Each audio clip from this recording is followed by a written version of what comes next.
Hello, everyone. Can y'all hear me okay? Yeah. Okay, beautiful. We are so excited to have y'all here. Welcome to the Black Protest Music Listening Party for our EP, Black Elements. My name is Maya. And I'm Rashane. And we'll be your MCs for this afternoon. I hope y'all enjoyed that mix that was playing earlier. That was by yours truly.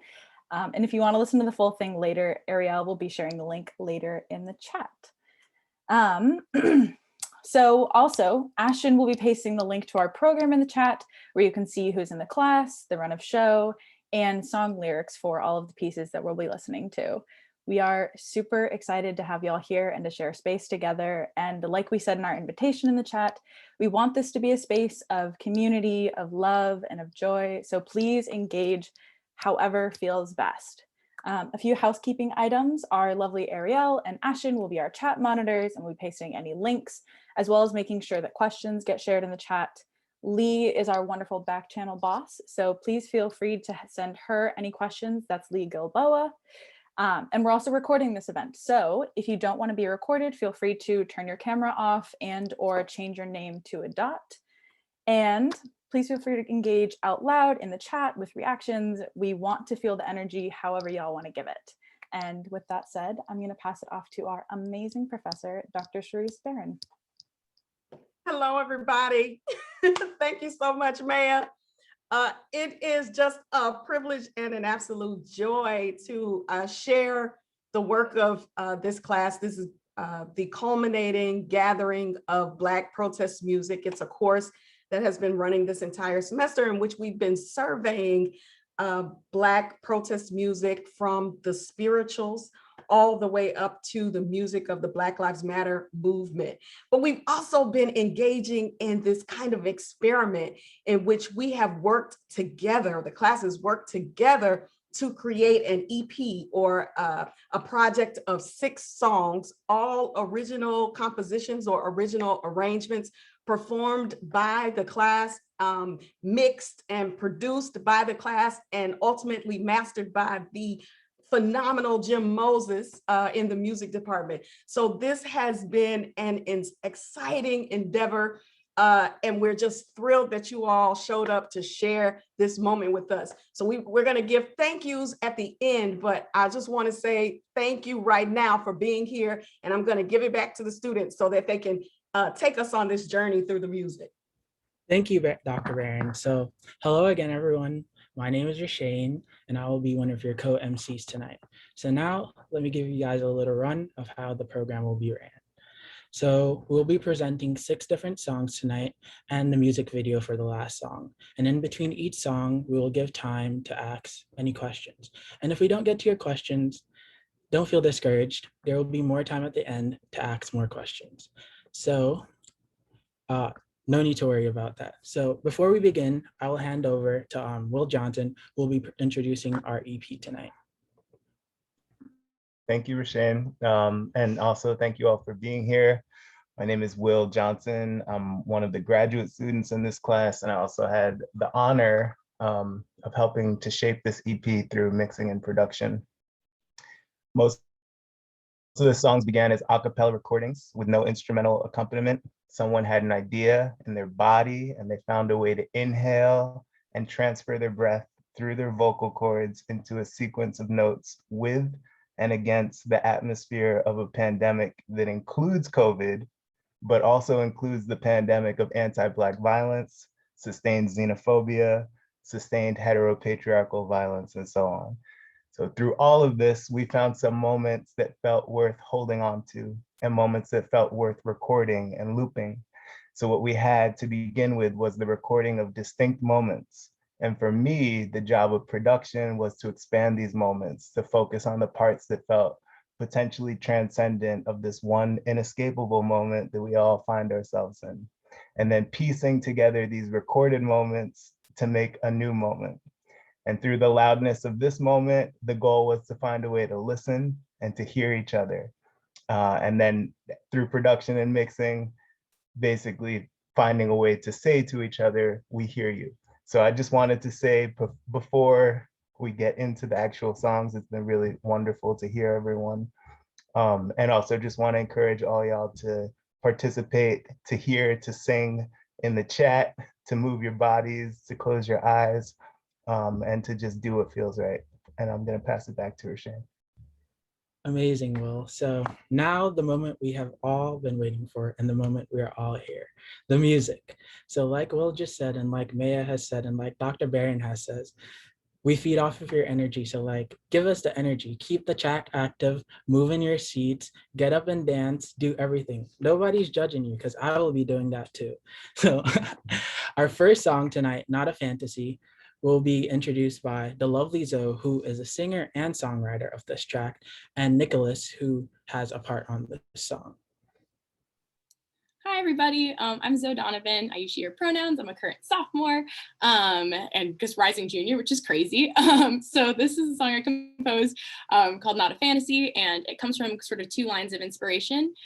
This semester, I was particularly drawn to our study of female blues artists. So the chord progression and melody are based off of Bessie Smith's Washwoman's Blues. And the lyrics are inspired by Audre Lorde's essay, Poetry is Not a Luxury, where she sort of asserts the importance of inner feelings as truth and presents this as a lesson taught to us by our Black foremothers. So all in all, Not a Fantasy is a celebration of the lessons we learned from our Black mothers by specifically showcasing only a handful of the wonderful Black mothers in my life. So just real quick, I'm going to list all of the credits and then I'll pass it over to Nicholas, who wrote the beautiful spoken word that is also on this track. So we have the wonderful Wills on drums, Ashton really killed it with the keys, Stanley also helped with the keys composition, Devin played some beautiful horns, Catherine, the queen of mixing and production, produced this song. Will also added some additional mixing and production elements.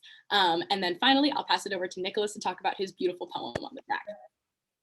Yeah, thank you so much, Zoe. Hello, everyone. I'm Nicholas Omu. I'm a first-year student here for Black protest music. My pronouns are he, him. And as Zoe said, I wrote an original poem for this, this beautiful song. And actually, when she was telling me about her plans for this song, she sent me Poetry is Not a Luxury. I read it before and I reread it, and it was just so moving and so inspiring. So I really wanted to encapsulate just that appreciation and gratitude for all the Black mothers that was in my life that really pushed me and really shaped who I am today. So I hope you guys really enjoy. It really encapsulates the women's blues as we discovered and read through and researched this class. And it also has very elements, as you see our title is called Black Elements. So hope you guys enjoy. Thank you so much.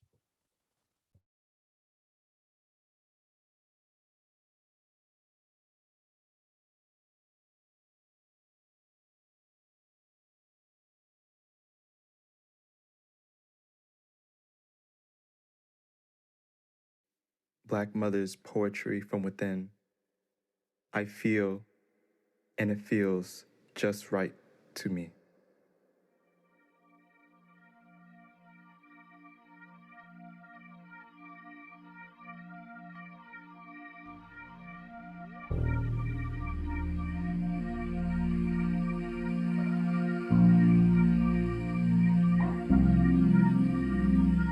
My mama tells me to put lavender on my feet.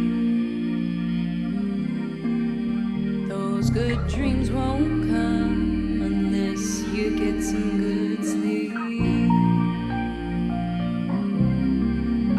She said it's not a fantasy, it just feels right to me.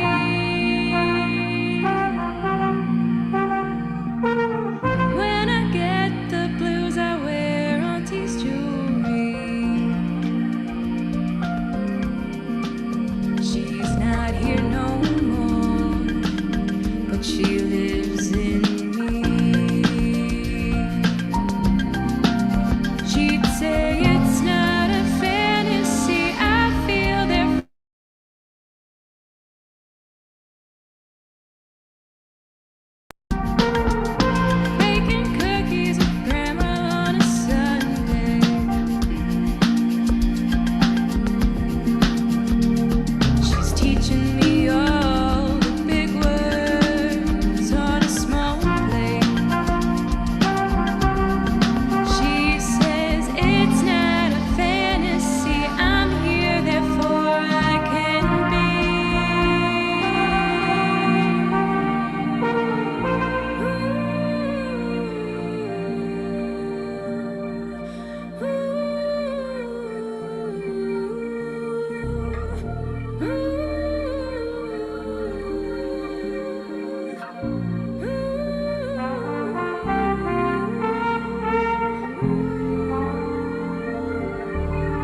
I am free.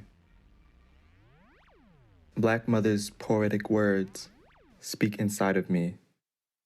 Therefore, I rise. I write, therefore, I survive. My poetry named me, rooted me in creativity, in imagination. I dream, yet it's real. My life, although unfinished, is free.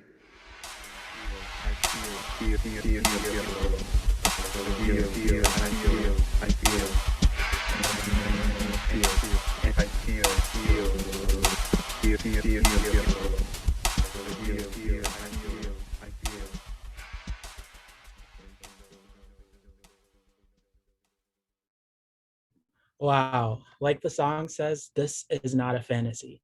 You just experienced that greatness.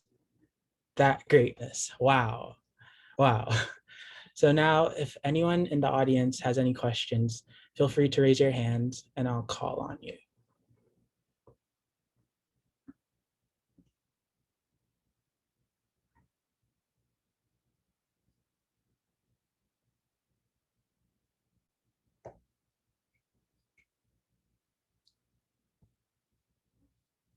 Any questions? Okay, Adavang. Yeah, I was wondering, for Zoe, was any piece of the song like anecdotal? Like, did it come from your own lived experiences, or was it just like a reference you were making to something like you've seen somewhere, or because it seemed almost like a memory? It seemed almost like a memory. Yeah, so actually all of the, each verse is about a different moment in my life. So it is completely anecdotal. And that was kind of what I really wanted to tap into since I was inspired by the blues, because so many blues lyrics are so specific, whether it's in celebration or in protest. So the first verse is about my mom. She used to make me put lavender essential oil on my feet before I went to sleep. So that was the first thing. The second verse is about one of my aunties who passed away a long time ago, but she was my mom's best friend and she was a jeweler, and I wear her jewelry really frequently. So that kind of makes me feel really touched and tied to her. And the last one is about my grandmother. The line is a little bit of a joke because she's a very short woman. So all of the big words on a small plate was sort of a reference to that. But yeah, I learned so many different things from each of them. And part of my imagination for the song is also that people could add on to it, because since it's in a blues loop, you could kind of add as many verses as you would like. So that was kind of part of my inspiration onto it as well.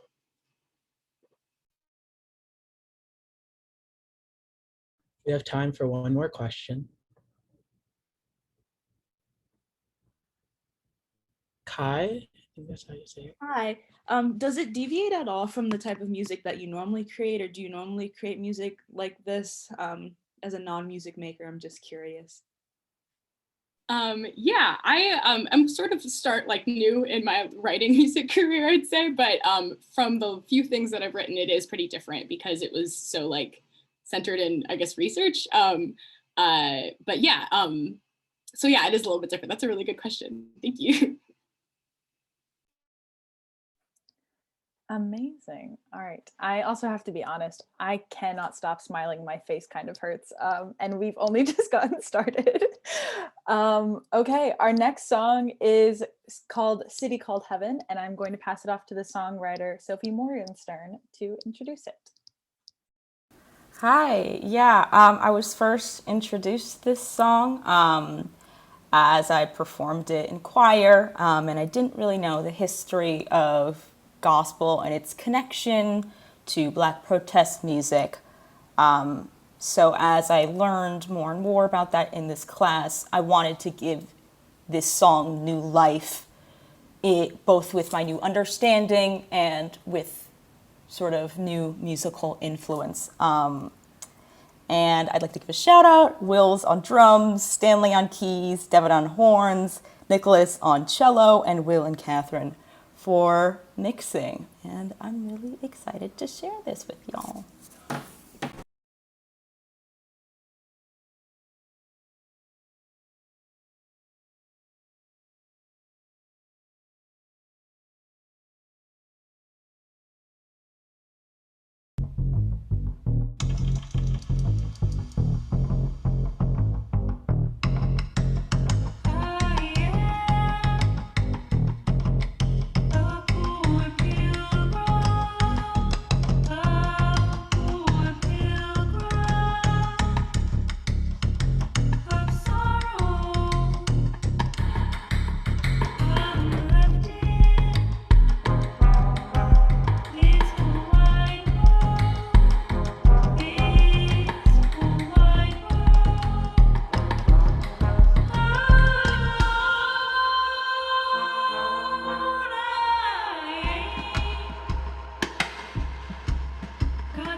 incredible.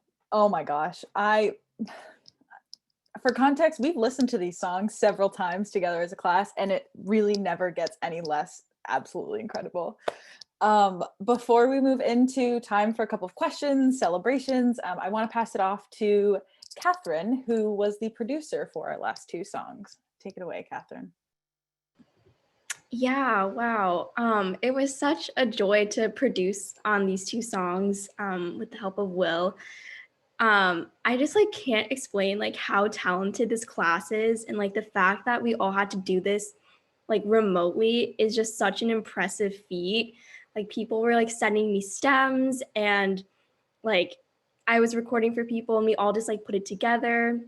And it was so incredible because we have so many like amazing musicians, and I usually only like play myself. So it was so amazing to get like Devin's horns and like Nicholas's cello, and these amazing vocalists who really, and songwriters that just really carried the pieces. And yeah, I'm just like so proud of all of us for creating this EP and like bringing it to life throughout these like circumstances. And I think it's just even more impressive that it was virtual and we all managed to do this together. So yeah, love this class. So grateful to be a part of it. Amazing. So if anyone has questions, comments, celebrations, we have time for a couple before we move on to our next song. And you can either, if you're on camera, lift your hand or unmute, or use the hand raise function. That's probably the easiest, but whatever works.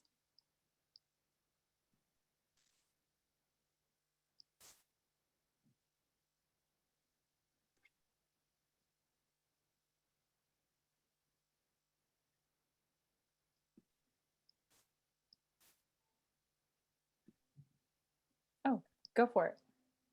Yeah, that was really incredible. I know you talked about how like you wanted to kind of, I guess, kind of show like new things, how your understanding had changed kind of based on your research. Could you talk a bit about like what kind of new elements you were trying to bring to the song? Yeah, to provide more context, the choir that I first sang it in was like, for lack of a better word, very white. So I did want to actually put some emotion into it, not only from my understanding, but like for my own history, and I guess musically wise, the song is usually just performed in the big choir, split parts with piano, but I wanted to give like more fervor with drums and funk with bass, sort of like bringing in all these different inspirations. I hope that answers your question.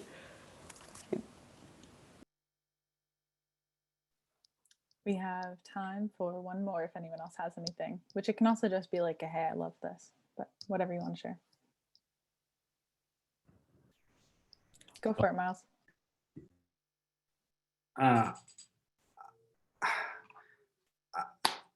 You know, this whole time I missed the first few minutes, so this might have been addressed. This whole time I've been sort of in non-COVID mental mode and just envisioning everyone playing together and just envisioning the incredible synergies and energy that you all must have in the same room as you're building off one another. And when someone just mentioned the fact that this was all remote, that just blew I mean, I can't really understand that, frankly. And I want to inquire about it, but I'm sure you all addressed it. So when I wasn't here, so I just want to express not just gratitude, but what's the word? Like being flabbergasted. That's unbelievable. That the synergy and the sort of composite energy is so palpable. It's a little inconceivable that this was done remotely. And so hats off, amazing work. Yeah, I think a lot of this energy that you're getting is just from being in class with one another. And I think even though we are doing it non-synchronously, it translated to the music. So even though like we're discussing about all of our research, when it comes to me talking to Will, it's like, I want to do that. He's like, I get you. And on a technical note, we used an online DAW or digital audio workstation called Soundtrap, where we were able to upload things sort of in a musical timeline, which I found very helpful. And also trying to communicate the sounds I wanted through noise. Yeah, thank you. Amazing, amazing. I feel like I've just been taken to heaven, but now it is time to be grounded. So our next song is called Solid Ground, and it's by someone who is no stranger to this type of music. So without further ado, I'll introduce the lovely Tomi. Hi, my name is Tomi, and yeah, I wrote this song because I felt like it's really important in protest to make a space for rest. So for me, that's what this song is kind of about. I actually wrote it from bed because I guess I was already in the mindset. But it's basically just like affirmations, very simple affirmations, to the point where to me it's almost a little limerick adjacent. But just very basic things. And unfortunately, I think it also indirectly addresses the fact that it's still somewhat revolutionary to discuss the idea of being able to say as a Black person, I love my hair, I feel safe in my skin. These are some of the statements that are made in the song. And I just hope that one day, like, all Black people can feel that way all the time. But I felt that way at the time that I wrote it. So I hope that you enjoy it.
Sleeping in solid ground,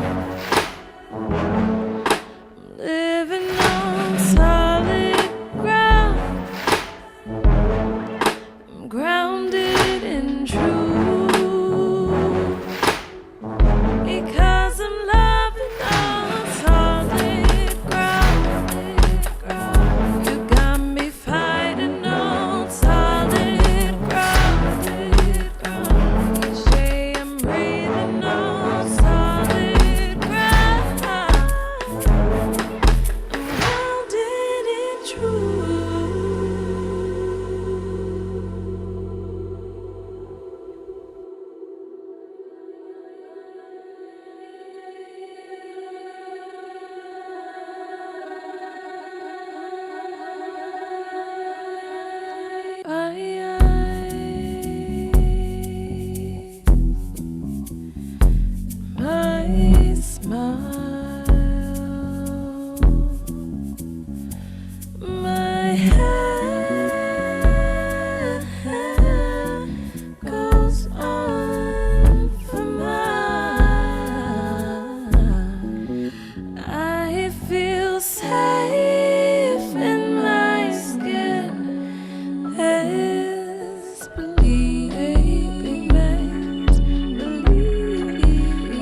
Wow. Wow, that was just amazing. Everything. Wow. Wow. Still can't, I've been here since the beginning and I still can't believe like this is the work that we put in this semester. Wow. The talent, just wow.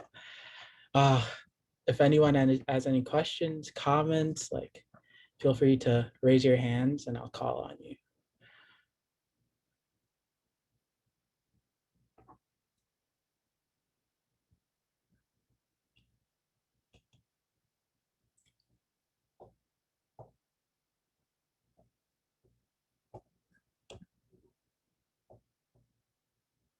Don't be shy. We have a question from, sorry if I mispronounce your name, Nene Quinton. Yes, you got it right. This has been an amazing program. I'm so glad my niece Temi Ayen invited me. I have a question for Tommy. So Tommy, this song that you wrote, I hear a little bit about, you talked about, liking your hair and things like that. Does this come from your experience? Because by your name, I can see that, I assume you're Nigerian. Maybe it's a wrong assumption. So the lyrics, did it come from your experience growing up, or is it based on your experience now? Thank you. Yes, I'm Nigerian, very. And yeah, I think it's a bit of both. Definitely my experience growing up and now. I definitely, thankfully, can say that I do very much enjoy my hair and my skin and just my existence. But there were definitely times when I was younger, or even up till now, when I may feel more vulnerable because I'm very aware of the fact that even if I love myself and the people who love me, the world just doesn't. The world doesn't love Black people. It doesn't love Black women.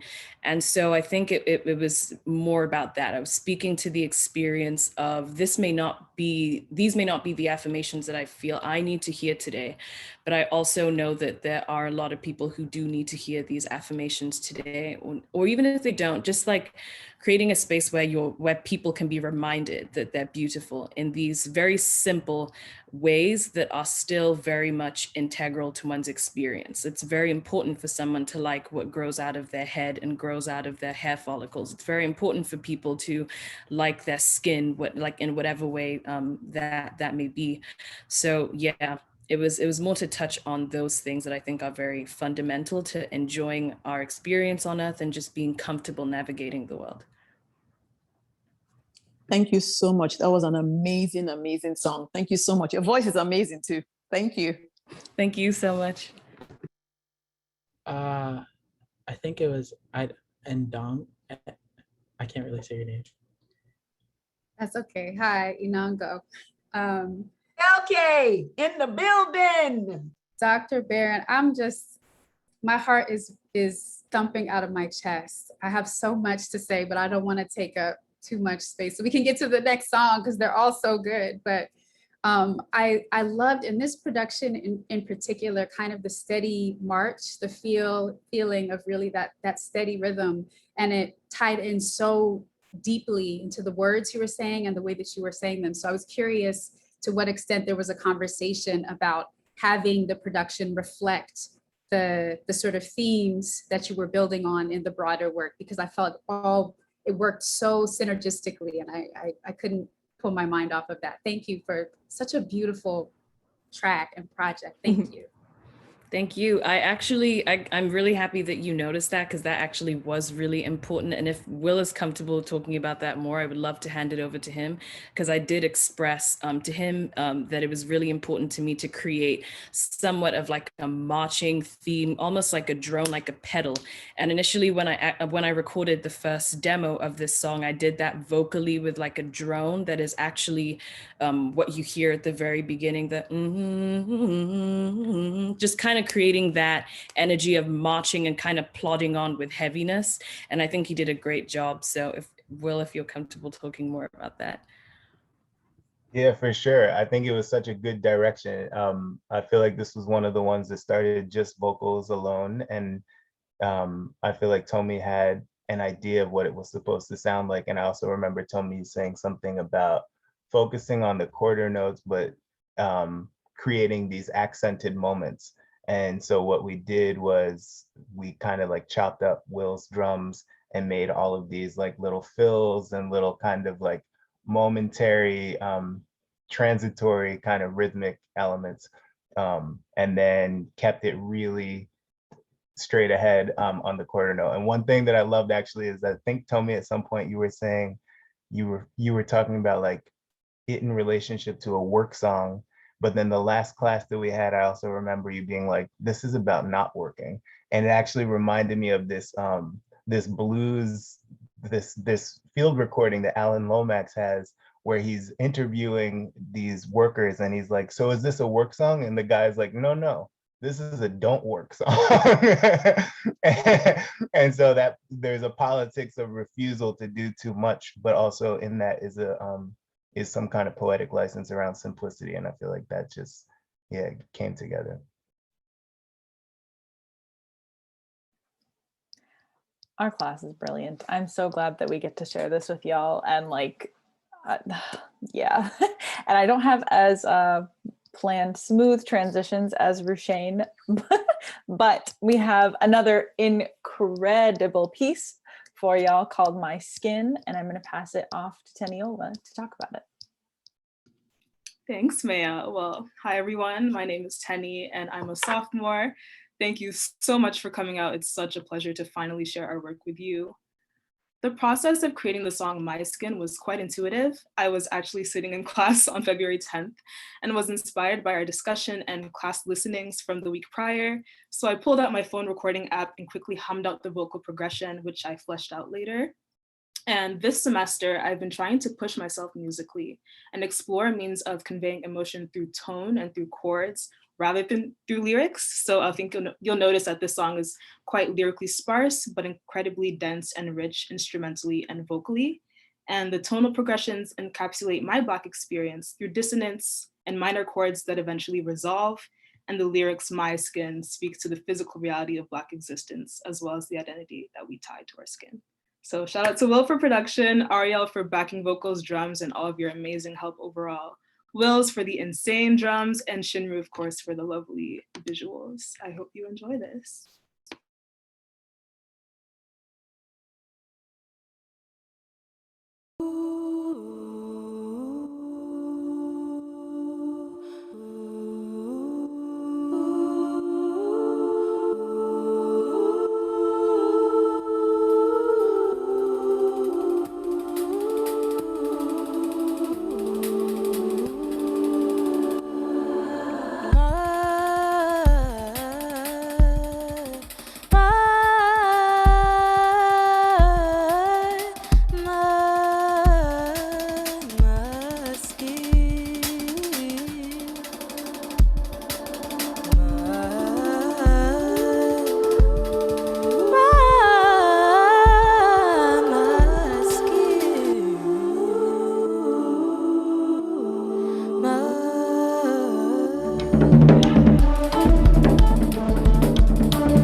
My skin does not define me.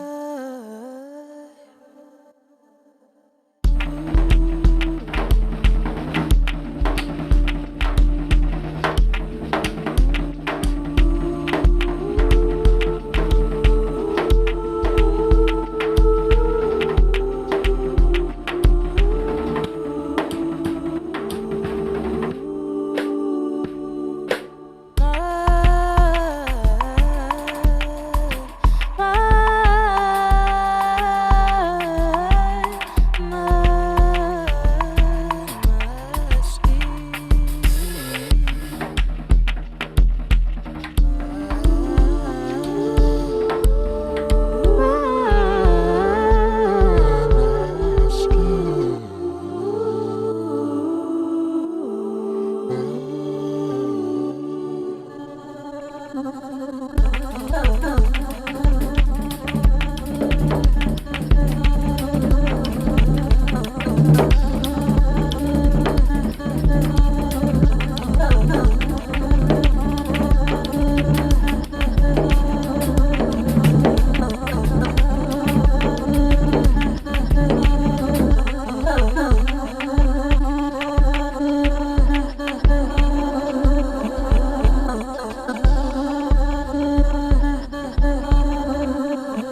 absurd, absolutely absurd. I am mind blown every single time that we listen to this. Oh my gosh. Questions, comments, celebrations. We have time for a couple. But yes, oh my gosh.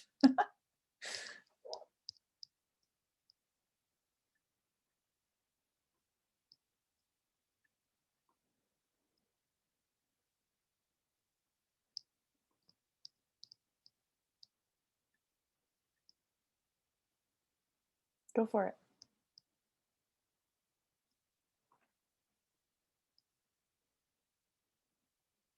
Nope. Nene, if you want to go first. Yes, I just want to say this was amazing, Tenny. And it's not just because you're my niece, it's because you are so talented. I am so proud of you.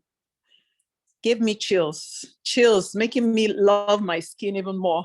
Thank you so much. It's not a question, but I just wanted to say thank you so much, Tenny. I love this. Thank you. Thank you, Auntie. Thank you so much for coming.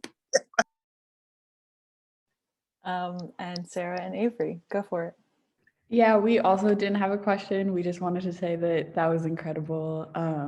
Tenny, you are amazing. Everyone who was on production and the just all the vibes, that was breathtaking, incredible, show-stopping, magnificent. I mean, out of this Absolutely. world, chart-topping, like iconic, Grammy Award-winning, like EGOT status, all of it. I could keep going, but yeah, thank you. Thank you so much, guys. Okay, I think we have time for one question. And Abo, I saw your hand first. Hi. So I know, Tenny, that you had mentioned that you wanted to use very limited words, and just take us through the process of sitting in class and how those particular words came to you in terms of deciding to go with those words and sort of writing it out, and how did you flesh out the whole song from that? Excellent question. Thank you, Auntie. Well, I think our skin is just such an integral part of our Black existence. We identify however we identify, but people look at us and we see a Black person. So for me, my skin was just the best way to encapsulate the Black experience. I think it's important to mention that like my background is in choral music and also in a cappella. So I'm always thinking in terms of like the voice and what I can do to add layers and to add different harmonies and vocal progressions. So I was sitting in class and I just almost had this idea of like a whale with the Maya skin. And then I just added different layers on top of that. And then percussion wise, it was just such a collaborative effort with this class. So I feel like that's kind of how it came out. It came out really from the soul, and over time I was able to add so many interesting layers to it. Wow, I feel like I have just been caught by a beautiful siren and placed into bondage. And I feel like I'm ready to be free. So the next song, Oh Freedom, is by none other than the beautiful, the amazing Tolu. Hi, y'all. My name is Tolu. I am a senior. So a little bit about Oh Freedom. It's a conversation of two perspectives. The verses are from an outside perspective looking in toward a Black person, and the chorus is the reverse of that, where the body is responding with a longing for freedom. And the word freedom was used to highlight the idea that Black people are still fighting to be free, not necessarily from slavery, but from all forms of oppression that are stemming from racist sentiment. And so just a quick shout out, we have Will and Ariel on the backing vocals and the keys. We have Zoe on bass, Will's on drums, Will on mix on production, and Shinru on visuals.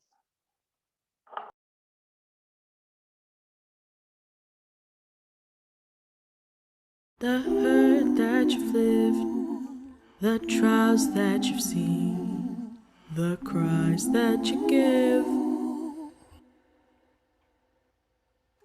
the pain that you bear, the tears that you've shed, the lies that you hear. Oh, freedom. Oh, freedom. Oh, freedom. Oh, freedom. Oh, freedom. Oh, freedom.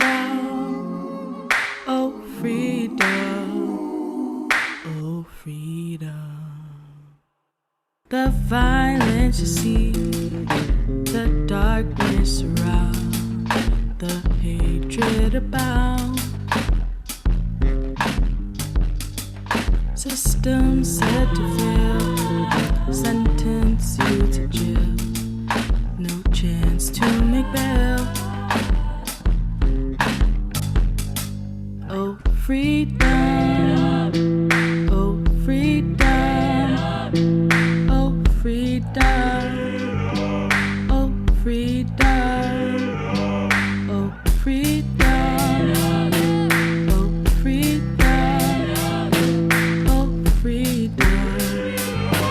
Oh, freedom. The tale that you tell, the song that you sing, the light that you bring. Oh, shine it around, all throughout the town. Let your story be told by you. Oh, freedom. Oh, freedom. Oh, freedom. Oh, freedom. Oh, freedom. Oh, freedom. Oh, freedom. Oh, freedom. I said don't give up when they try to tear you down. Don't give up. Your blackness is a crime. I said don't give up. You just keep on fighting. Don't give up. You just keep on marching. Don't give up. You just keep on moving. Don't give up. You just keep on breathing. Said in this world, yes, there will be trial. And in this world, yes, there will be trouble. But don't let it take control. Don't let it take you down.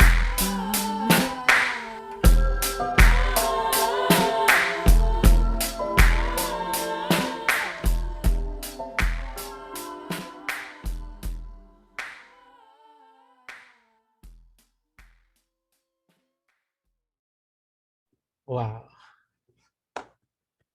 Just wow. Wow. Again, I'm just wowed by the talent that is in this class and just wow. So I want to give room for some of the musicians in this class who played on some of the tracks to like possibly like say a little bit about their process. And so Wills and Devin, do you guys want to say anything? I'm sure I can talk a little bit. Yeah, in terms of like the process about thinking about what I was going to play, I think first off, the songwriters themselves gave like a lot of direction, so shout them out. And then also Will, who like produced the majority of the tracks. If not, I think he helped out with all of them. He produced like 4 out of 6 of them. And he was really intentional in giving me direction and the particular style and sound that he was looking for. And he kind of like pulled it out together. Like he even laid out like a rhythm chart for me that he like wanted me to play. And I was like, I don't really know how this is going to work. It's not really like grooving, but he made it work and it came out incredibly. Yeah. And Devin, Zoe, Nicholas, any of the other beautiful musicians in this class, if you want to say like a few words, there's still going to be room at the end to like talk more about like this stuff, but like just if you guys want to jump on and say anything really quickly. Yeah, I just wanted to quickly point out and share that, at least for creating the horn parts, like the original vocal tracks just had so much in them and they were so intuitive that you couldn't help but like have ideas and like try to do things. And I also want to shout out in particular all the other instrumentalists, and especially like the way that so many of these songs were created were collaborative in terms that people would add things and then someone would add something on top of that. I think like the way that for me, like the interplay between Will and Wills's like Will's production and Wills's drumming was like mind blowing. And the way that everyone just was always like bringing their A game and giving everything to all the tracks, you couldn't help but like being, yeah, they're just so amazing. Amazing. Everyone's just so amazing. So now, if anyone has any questions or comments, please raise your hand or like send in the chat, and yeah.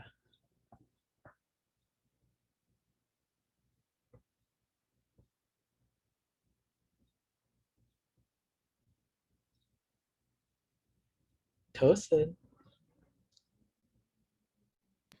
Hi, Tolu.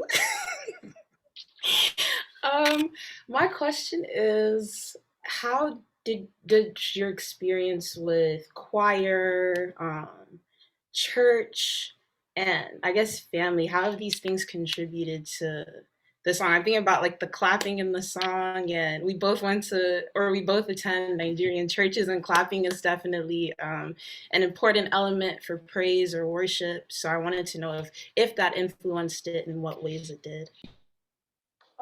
Yeah, sure. So the clapping and all the percussive and like instruments and things like that were actually not at my direction. So it's interesting that that actually lined up perfectly.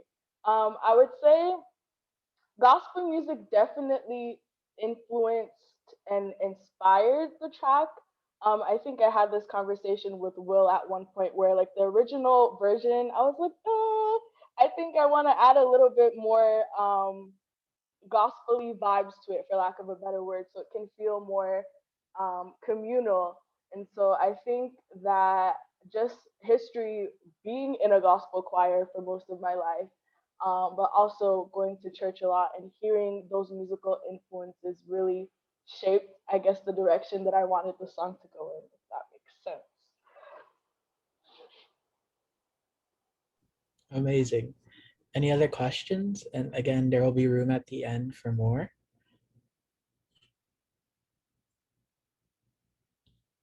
We have time for one more.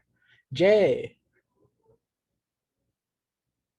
Hey, that is so awesome. I love to see this. I was privileged to hear all of this music in the demo form, and yeah, to be here with everybody sharing the sound and the dancing, the movement and everything is wonderful. And Dr. B knows that on my first listening of all these songs, the voice that stood out to me most, and it probably has something to do with the demo and the mixing and all that, was Tolu, this piece. And yeah, and it sticks with me. You know, I'm singing your music through the week. It's like, don't give up. You know, it's the end of the summer. End of the semester. Don't give up. You know, I'm like feeling it. And I'm like, I hear Tolu singing this, and I guess, and it's not just Tolu. I know it's not just you, but your voice. You know, that's. I may forget like about the mix and all this, that, the other thing, but your voice is with me, and I want to thank you for that, Tolu. It's awesome to hear you say, "Don't give up," because it's hard, you know. At the end of the summer, we all got our struggles, and to hear you singing with that passion is wonderful, and just makes me think, you know, like anthem. There's this type of music that's an anthem, and I guess one of the first things that when I heard you singing this was like, this is anthemic, you know, this is an anthem. This is like, yeah, let's keep going. We got a lot of reasons to want to give up, but we're not going to. We got this song, you know, keeping us going. So thank you for that. Amazing. Yeah, I really have to agree with that. All of these songs get stuck in my head so easily. And I can't believe we've already gone through most of our EP, but last but not least by any means, we have an incredible piece and a music video. So the music video is put together by Sophie and Tosin, and the song is Trouble the Water by our beautiful Tosin, with Tosin on vocals, Will's on drums, Devin on horns, and Will on production and mixing, and Shinru on visuals, as always. And I'm going to pass it off to Tosin to tell us a little bit about it before we get to experience this incredible song.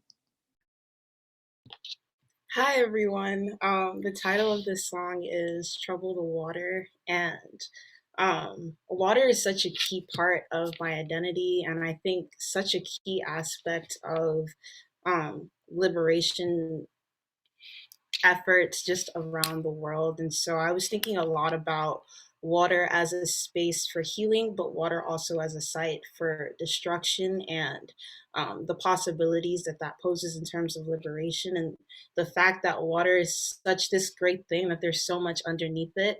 So trouble the water, there's a lot under there, and I want something to bubble over. That's the key theme here.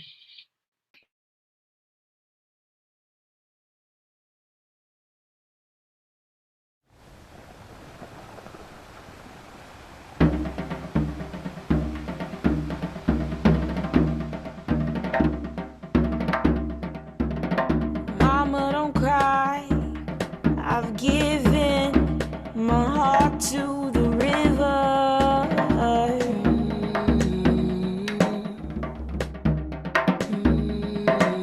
The river's protecting and healing and moving over my soul. She's holding my sweat-stained palm in a prayer. I will never let go.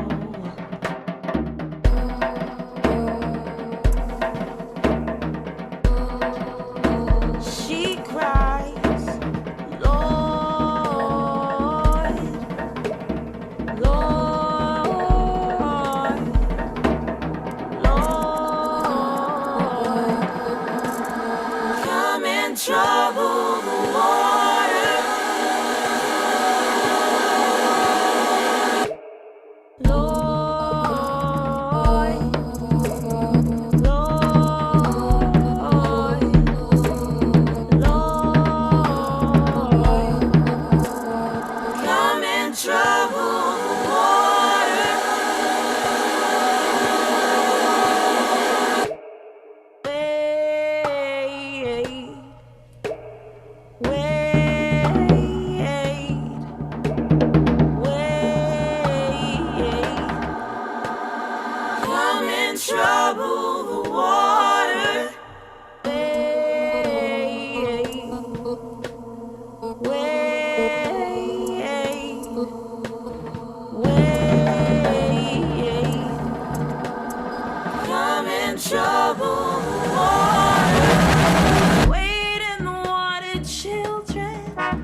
Oh my gosh, everything about all of these songs, the production, the horns, the drip.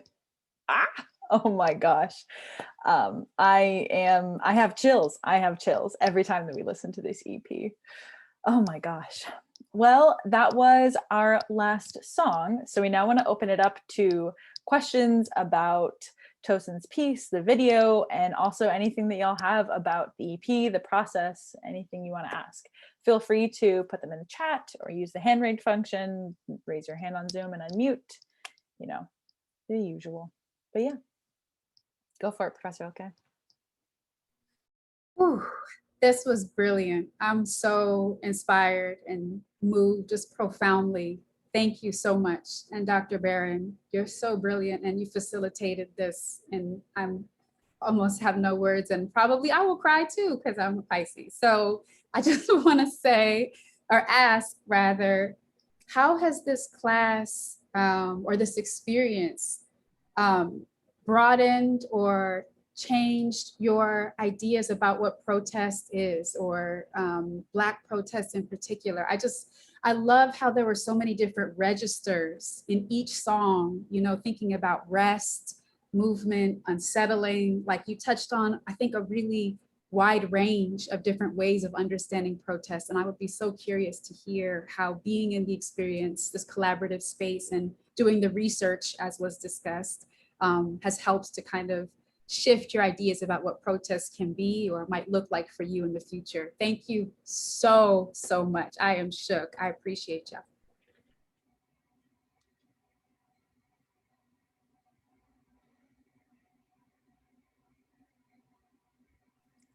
Anyone in our class who feels particularly like jazzed, go for answering.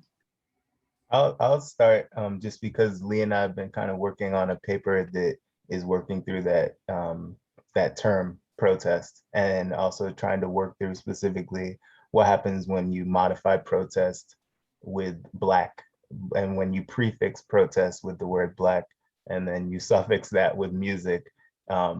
What is that becomes something altogether new. And part of the thing that Lee and I have been talking about is protest not necessarily as the event, but actually as the ground that creates the event, and thinking about these surrounding elements. And it was interesting today in thinking about this event. I think originally at some point there was some conversation about how could this event be a protest, and even just thinking about organizing and coming together to be in a space, to hold space, to make a new space, to communicate with each other, to be in conversation with one another. On a certain level, when you think about what's working against that we're up against a lot. So even just holding that space together becomes a form of protest. And yeah, I think that that's an ongoing, that doesn't end after the rally, that doesn't end after the event, that doesn't end, that doesn't have a beginning. That is sort of the state of things. And it's been wonderful. I think Dr. B has actually created the conditions to be exploring protest in a really expansive way, you know. So it's not just talking about an enclosed concept of protest, but actually talking about protest as this opening, this ongoing opening and ongoing expansion. But yeah, that's my 2 cents. Amazing, amazing. Elmo? Yes, hello, young people. I just want to give you all big props. I know when we get to end of classes and we all, you know, we've been through many weeks together, we love each other, and we tend to get into a love fest. Everything is wonderful. Well, this is one time where everything was wonderful. I have been around here at Brown teaching for 30 years, but I'm also an alumnus, one of the student founders of Rights and Reason. I first want to acknowledge Professor Barron. Charisse, you to me are a new school teacher that has respect for the old school. And what I mean by that, in particular, the Arts at Brown is one of the few places where students acquire knowledge, and then they immediately apply it. And students do not live in what I call presentism, where they only know what life is like as long as they have been alive. But they have to do some research. They have to speak to elders, and not with disrespect, but just to simply learn how do we get to where we are. I heard sounds in the music. So there are a lot of wonderful technical things and artistic things that were happening, but I also was able to place the work within the continuum of what protest music is for. Not since the 1960s have we had the arts attached to a movement. The Black arts movement of the 60s was directly attached to the civil rights movement. Because the way we have evolved as humans and with technology, our attention spans are short. We get movements that last for a week or months. In the old days, movements lasted for decades, but that's changed. And each new generation is born into something brand new. You did not create the world in which you were born. The older generation that created you will always criticize you. Oh, those kids, they are so this, they are so that. But I've lived long enough to know when I see a transformational generation, the younger millennials, the older Zs and the Zs that are coming up. I don't know who came up with Z. That seems like the last generation. I said, no, they're not the last. They are the beginning. You young people have it. And this music was absolutely inspiring, not just for the artistry and how you're able to work all of this new technology, but in the content of what you have created. And I looked at your program. Your program is an actual archival document. I do ask you to think of yourselves as pioneers. I know when you're in the blush of youth, you don't think of yourselves as pioneers. You think pioneers are old people that died in the 1800s. Not so. You are pioneers in 20, 30 plus 40, 50 years. Trust me, you're going to go in the blink of an eye.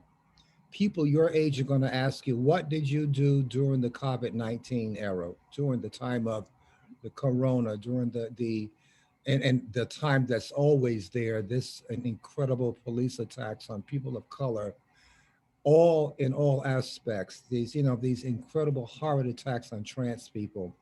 All these things are happening. You are the generation that is going to have to solve all of these. I listen to artists. I listen to what they do. Artists influence the world. I feel very safe and very comfortable knowing that the future is in your hands. And kudos to your parents and those who raised you that had enough sense to say, yes, I approve of you going to Brown. Brown is a very unique place. So I know I have said a lot, but I felt a lot. And on a day like today, with so much going on, I needed this, Charisse. I needed all of this inspiration and joy and hope. And I've got to give a shout out, if you will give me this one moment, everybody, to some of my past students, Zoe, Ray J, David, Faith. If I missed anybody, I do apologize. But I wanted to thank you for this. And as you know, another weeks when we can all breathe, I will speak with Professor Barron because I see some shades of the original origins of Rights and Reason. When the Black Chorus of Brown University cut an album, old-fashioned, LP on wax. You've got it going on here. This is a theme album. It's the beginning of one, and I think that should be done. And because you're in Africana as well as music, but especially Rights and Reason, you have the opportunity to restore music as a signature program within Rights and Reason. And we can hopefully, as things change and open up next year, don't lose the technology because we got to keep that. But perhaps there can be some type of blend between technology and live performance that we can do in the vast past. So I just want to thank you all for giving me so much hope and joy today. Peace to you all.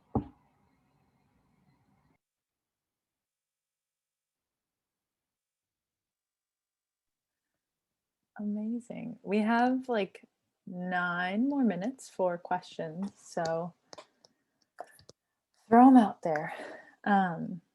Yeah.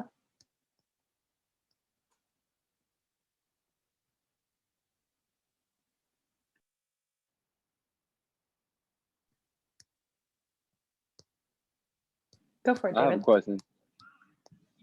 First of all, y'all body, like quite simply, there's no other words for it, but y'all body this. The whole thing, every single aspect of it was done amazingly. And like, it's not even worth trying to find words to describe what y'all just did, but y'all did it. Quite simply. I'm interested in like, since this is a class about protest, um, what are some of the things that y'all had to let go of in order to make this, to like be a part of this process? Like what's some instinct or something like that that you had to let go of to do this?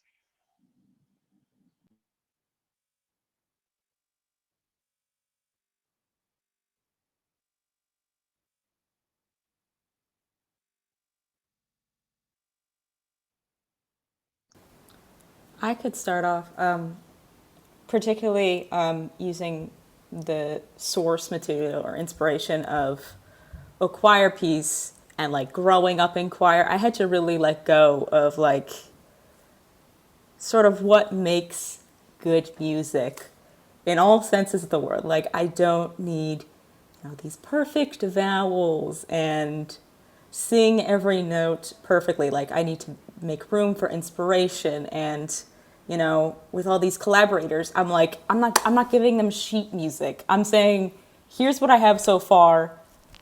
Y'all get on this track and destroy it. Again, shout out to Devin and Nicholas and Wills and Stanley. Yeah, I think that was something I had to let go. Kind of similar to that, I had to let go of two things. One was complete autonomy over what the song was going to be about, because of the fact that it had to be centered in this idea of like protest. Then it was interesting because I don't typically write, like I don't write music by writing it down. I kind of just sing and the words come and like whatever comes out like freestyle wise is what I then go with. So it was interesting to actually have to try to make music that was about something so specific. And then the other thing that I had to let go of was producing a song from top to bottom, because in a lot of my other classes, that's what I had done. Or even if I worked with collaborators, it was very much like, oh, this is what I want to hear exactly as I want to hear it. Please perform it for me. But this time it was more like, okay, I'm just doing vocals, interesting. And then I'm going to like, kind of like give these ideas, but there's also like, this song doesn't belong to me. It belongs to like the class, it belongs to the class EP. So it's very important for like everyone to feel like their direction and their input is in this. And I actually was curious about what that would sound like. And I ended up being very, very happy with it.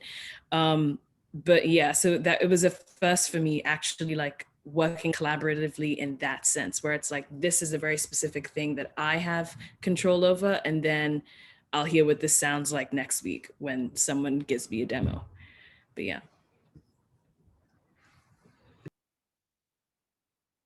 Yeah, I think in addition to that, letting go of the notion of me, just me. I agree with Tony. Like Tenny and I were listening and we were like, oh, this is what they sound like now. Amazing, right? Like everyone just really did their things on these songs. So especially considering this is a class about protests, like Tony said, the notion of me, like how do I want this to sound? Like what will happen if it doesn't sound like my notion of perfect? But you really do have to like let go of the self in order for like the we, for lack of less words to come through. Like this is a song where we were all like, this music we were all able to pour into, and that's what protest is about, right? Like everybody having a part, everyone like doing what feels right for them.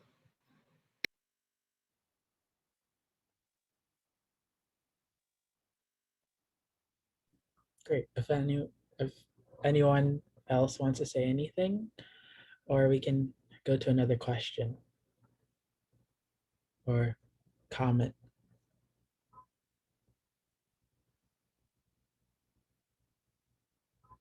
Well, I have a comment. You know, in Tosin's song, when she was like, you know, that little drop. Y'all remember when Bryson Tiller dropped that "Don't" song, and we were waiting for the don't. That's me with the drop. I'm just waiting for it. I'm just there like, when is it gonna come? When is it gonna come? So like every time, every single time, from the first time I heard it, and I'll just be walking around and I'm just thinking about that little one drop. just a one drop. Like, so, wow. Whoever thought to put that on the song, like the song was amazing and would be amazing without it, but with that little one drop, like those oh, amazing, amazing. Smells like a Grammy to me, but yeah. I actually have a question for our grad students, Will and Lee. So, Will, you briefly mentioned this, but y'all have been writing a piece about what it's been, this process that the class has gone through with the EP. And I know that it's grounded by Saidiya Hartman's The Plot of Her Undoing. And I would love if y'all could share more about what's that been like, the writing or picking that piece or anything that you want to share. But yes, I would love to hear more about that.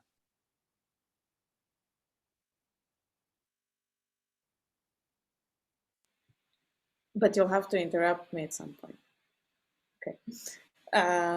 Yeah, so Will and I were very lucky to be grad students in this class and learn from everyone in this space and work with everyone in this space. And I think we landed on Saidiya Hartman's piece kind of organically through the conversations we had in the class. And by the way, everyone else contributed their thoughts about the protest.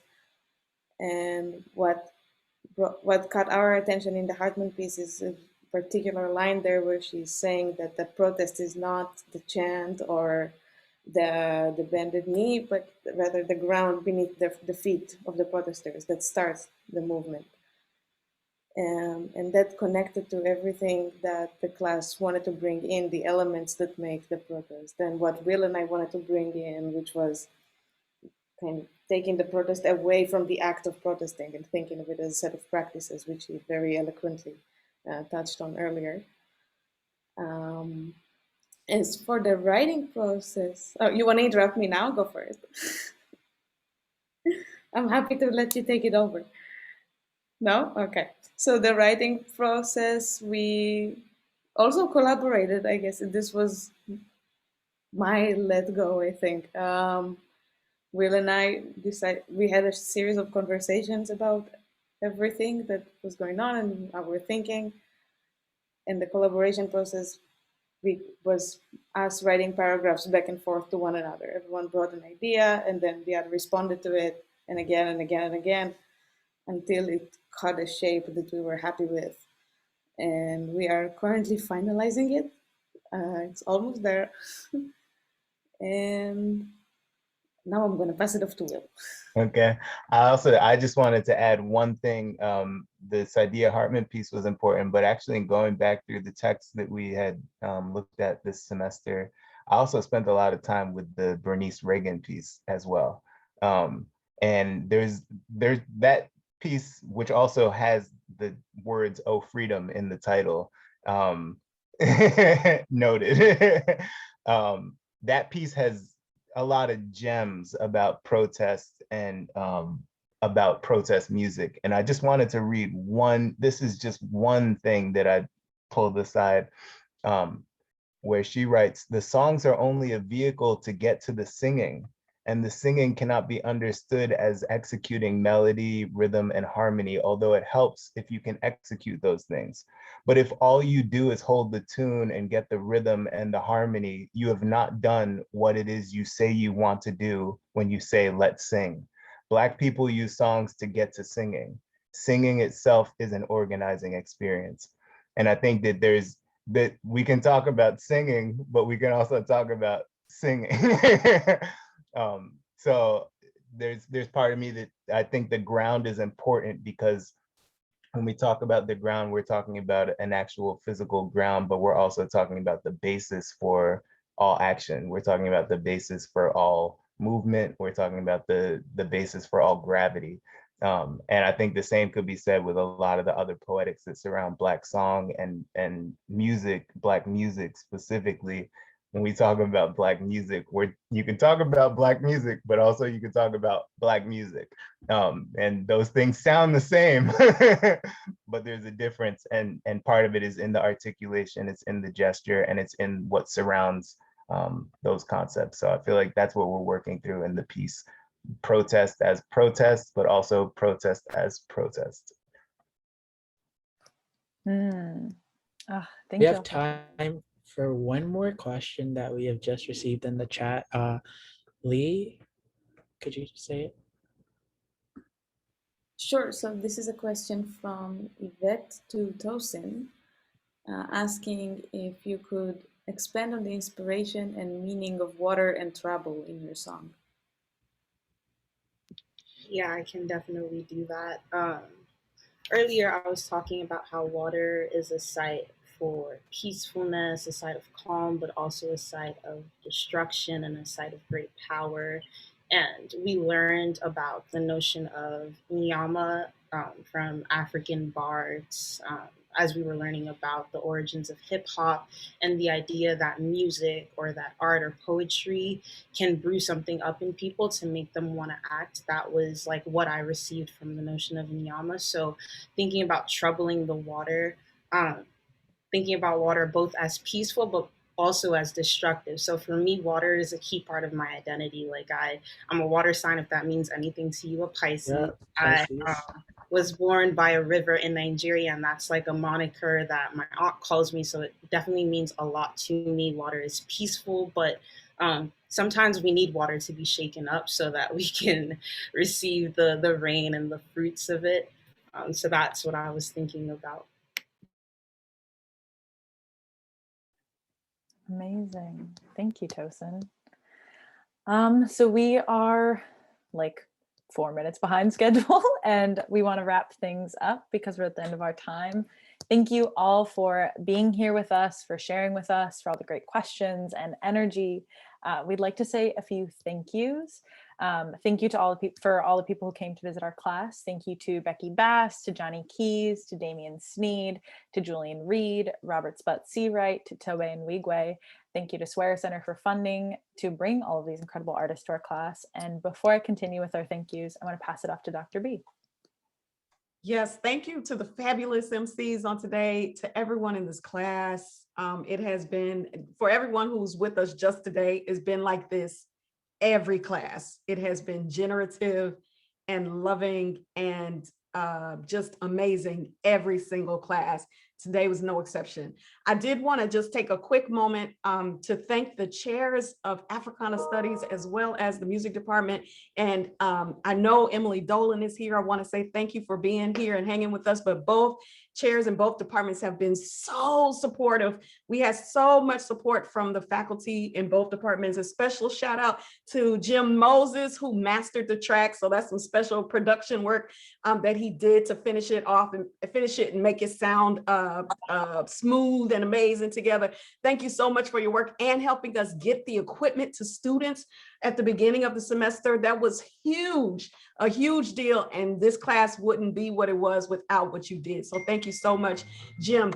Special thanks to Elmo Terry Morgan, who spoke those life-giving words today. Thank you. Thank you, thank you, thank you. And I want to make sure that everybody knows that the party continues tonight at 7 o'clock, Black Lavender Experience. The links are in the chat. So if you want to hear more good stuff, head over there this evening. But again, thank you, everyone. Special shout out also to Jay, Loomis, TA, CC, who is our course assistant.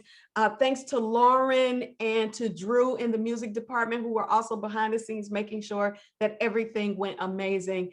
Thank you, thank you, thank you. And class, you know I love y'all, and you know I want y'all to stay in contact with me. That's it, that's all. That is not all. We have a couple more thank yous. We want to say thank you to Shinru for being our visual powerhouse, to Will and Catherine for the amazing production. A thank you to the listening party team for us working together to pull today off, Rushane and Lee. I appreciate y'all. To our amazing class for a wonderful and creative semester together, even though we were on Zoom. And to our incredible professor, Dr. B. Thank you for guiding us in creating community and this amazing EP, for being always all around absolutely wonderful. We appreciate you and love you so much.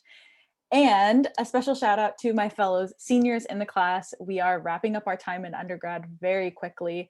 And I'm really glad that this got to be one of our last classes that we got to take at Brown.